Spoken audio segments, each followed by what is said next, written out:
Your baby boy Connor. We out here, world race. Just living life, you know? Living life. Like and subscribe. Hey, what's going on, everybody? I hope you're having a great day. I hope you're out making the most out of your day. My name is Connor Gall. These are my friends. Welcome back to the channel and welcome to it's like a Q&A but different. Okay, so this is a Where Are They Now World Race reunion type of a video, and so we'll just start here and we'll go down the line, introduce the names so that you guys kind of know who we are, even though you've seen these faces before. So, yeah. Hi, my name's Jenny. I'm Oscar. I thought you were gonna say, you know who I am. I was, but I'm like, I'm gonna just tone it down. You know what? You already know me. I already answered this. You know me. Comment below if you feel like you know Oscar. I'm Connor. I'm Fran. I'm Jezie. I'm Evan. Hi, vlog. Okay, so we're hopefully gonna give you some insights as to what world race life after the world race life is like. That makes sense? It sure did. Kind of. Yeah. Okay, Evan, I'm gonna start with you. Okay. You're just gonna read a question, pick somebody, and then whoever you pick has to answer the question. So, under pressure. I'll think fast. How do you get through low points in your life? Ooh. I really need some answers to that question. Fran. The wisest among us. I don't. I've got to get right with my mind. I've got to journal. I will actually read the word of God out loud. And I will tell my closest homies, my inner circle, if you will, everything that's going on. I will try to be as humble and come under humility as much as possible to just receive prayer and it's just like really surround yourself with solid community. Like you gotta find them and you can't do life on your own. Or a bath with bubbles and face masks. Would you do the race now, even if you were unsure where you would go? I wrote that question down, I was like, dang. I signed up for expedition route originally, and I got rejected. Really? I was young, that's why. But are you in charge of that? No. My countries got turned down automatically, and I was like, no, I wanted to go to like the 1040. But then they were like, we still want you to be a part of this. There's just another one launching at another date. I was like, okay, so that was that. So I feel like I would have. It was just the approach and my heart in the situation was like, okay, Lord, boom. Jenny, I have one for you. Okay. Did the world race reveal any passions that you didn't know existed, or confirm any passions that were already there? Or kill passions. Oh, shoot. Yeah, I think it did. I think it changed a lot of the way I view life and who I want to be. One example would be house churches. Before the race, I thought were so strange, and I did not speak kindly of them. And that is something the Lord really shifted in me. Evan, I'll ask you, food you were most disappointed by when you came back into the States after traveling for a year. Before the race, I was living just like a different lifestyle. Didn't really have a lot of money to buy food. I was like kind of getting the hang of being a grown-up and like taking care of myself right before the race. But for a long time before the race, the majority of my budget was like weed money and then like make it by the skin of your teeth on everything else. So when I got to training camp, people were like, oh my gosh, they're not giving us enough food. I'm so hungry and this is terrible. I was like, I'm eating 3 meals a day. This is the most food I've had in like years. I didn't really fantasize about food on the race. If you're a World Race alumni and there was a disappointing food that you had in America that you thought was gonna be awesome after the race but wasn't, comment below, let us know. But I think also, I'd love to hear from everybody what something like really weird or hard was when you got off the field from the World Race.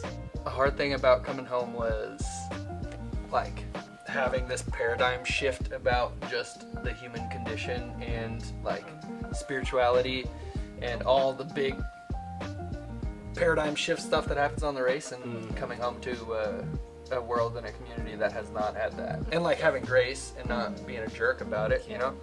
Oh, you guys aren't as woke as I am. I went to 11 countries, you know, like no one likes that. You taste the more to life, and you get back and you realize that a lot of other people don't have that, and it can kind of like, in a way, you can kind of merge to them. Like I found myself merging back to comparison, merging back to like stressing out about where is money gonna come from, and I need to provide for myself. And so that's been something that I've like walked through recently that's been tricky, where it's like, no, God, I still can access more of you. I don't have to be on the field. I can do that here at home as well. I would say similar, yes and amen to both of what they're saying. I would say probably something that's different that I've noticed is the tension the inner tension and conflict that I have with having discovered healthy communication and then projecting that expectation then onto my family or friends, which is super not fair. Taking myself off of the pedestal also of like, I don't always operate in healthy communication, having just a large piece of humble pie of like, I'm not always right just because I went and traveled the world for 11 months. Like all my friends, my close friends who I thought I knew deeply, like had gone through the worst year of their life and I didn't even know about it. And they were like, oh Jez, well, like we felt like we didn't want to bother you and tell us all the crap we were going through. And I was also like, well then I also didn't like reach out and ask. That was just like weird walking back into, and I felt so bad, but the Lord was also like that's okay. Like just love them now. In that, I got engaged. Hey! Yeah. I know, I should have had Emily. You should have. We could just You should put a have. picture. Right there. Here's Emily. I'm not Emily. Well, I'm gonna have her face. Oh, okay, got it. Yeah. Yeah. One thing I found really difficult when I came back was how often I wanted to throw toilet paper in the trash can. Instead of that's real. Yo, sometimes I still get hit with that. I'm like, I can flush toilet paper Yeah. now? I used to never do that in the first place. I grew up like that. Yeah. At my house, like we would throw Yes. toilet paper in a trash bag. Us too. Until like maybe when I was late elementary, it was like, oh, you could flush this. Did we grow up with crappy toilets? Yeah, Oscar. I think it's a Latino thing. Yeah. I'll tell you what. Don't put toilet paper in that toilet. I know. I'll tell you what a white thing is freaking just like taking tons of toilet paper, throwing it in that toilet, and flushing it, thinking that no problem's gonna happen. Yeah. problems gonna happen. It's like Yeah. you'll walk into a freaking gas station and you'll just see like a mound of toilet paper and you're like, Oh, bro, gosh, bro. how did you yes. think that was gonna fly? Yeah. If you're feeling vulnerable, comment below if you grew up like Oscar, if you grew up like the person who puts it all in the toilet in the gas station. And stop doing it. There's no condemnation. No. Yeah, amen. Group question. We'll do this one first. Just one book. Book recommendations Oh god. for This vlog. is good. I'm into it. One. What do we have a like category? Alright. Whatever you want. Cookbook, what you want. Dude. Anything. Yeah, just your book recommendation. We know what you're gonna say. Dude. Check out Dune. No, I mean check out Reading Dune at on Twitter. No, I'm just kidding. The Great Divorce. Ooh. C.S. Lewis? Yeah. Yeah. Why? Oh, Because that's- it changed my view of heaven and hell. Yeah. Oh.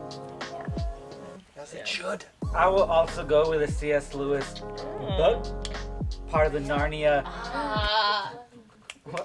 Canon. The Chronicles. Boy and His Horse. Yes! I was literally like, yes! I got taste. It's completely underrated, Yeah. but it's like possibly the best book Yeah. in the whole Chronicle. Mine is The Alchemist. Through Painted Deserts by Donald Miller. Whisper by Mark Batterson. It's all about hearing the voice of the Lord. Ooh. It's just so good. I'll change it up. I'll do like a business book. Ooh. There we go. Building a story brand. Yeah. Oh. It's good. It's a marketing book, I need but that. like I need to read it too. it's also like just helpful if you're trying to clarify any message. How many tattoos did you get while on the world race? I got 8. Oh, Really? Let's Yeah. guess. How many each person got? What's your Game guess, over. Fran? I think You got 8. 8. Do you remember the countries you got them in? South Africa. These were in the Philippines. This was in Ethiopia, which was not the best idea because it got like real infected. Vietnam, the DR. Wow. I got 4 on the race. Yes. I paid for one. Oh, yeah. I got 8. Dang, you got 8 too? Wow. The heck? I got 2. That's it. That was all. I wasn't gonna get any. Dude, you're such I was a like, win. I'm Three tattoos. Nepal and Ecuador. Ecuador. I only got 1. Hey. The winner. Yep. Those low numbers though. Last question. What are you up to now? I work in the marketing department of Adventures and Missions, and I lead worship for the World Race, and then I go home and do other stuff. I have a child.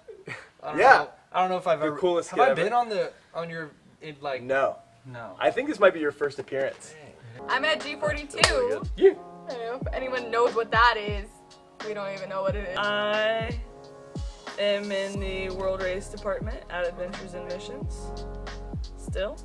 And coaching volleyball. I am about to go out as a squad leader on the World Race again with Fran. She's my mentor, and I'm gonna be on the field with the participants, and we're just gonna see what happens. Maybe it's international, maybe it's stateside, maybe that's kind of the only 2 options. It's gonna be great. I'm figuring out life. I too am in G42.